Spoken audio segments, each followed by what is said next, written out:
రామ్ చరణ్ గారిని ఎలా చూస్తున్నారు సినిమాలో? ఇన్ని పాత్రలు ఒకే మనిషి క్యారీ చేయడం ఎలా అనిపిస్తుంది? చాలా ప్రౌడ్గా ఫీల్ అవుతుంది రామ్ చరణ్ గారి ఫ్యాన్గా.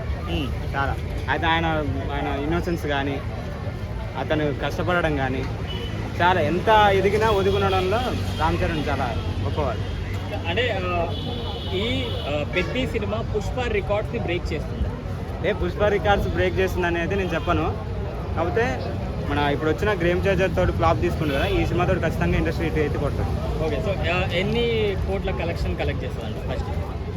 1000 crores వరకు అయితే అనుకుంటున్నాను. First day 1000 crores. First day collection ఉంటుంది బ్రో, ఒక 200-300 crores ఉంటుంది.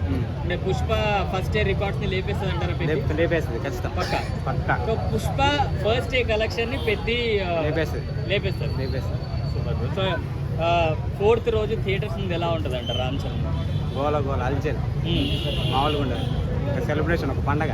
సో అంటే ఆ గేమ్ చేంజర్ సినిమా ఫ్లాప్ అయింది కదా, సో రామ్ చరణ్ గారి ఫ్యాన్స్ అందరికి కూడా ఒక బాధ ఉండిపోయింది అది. సో ఈ పెద్ద సినిమాతో దూరం అవుతుంది అంటారు? పోతుంది, ఆయనకు వచ్చిన నెగిటివిటీ మొత్తం పోతుంది ఈ సినిమాతో.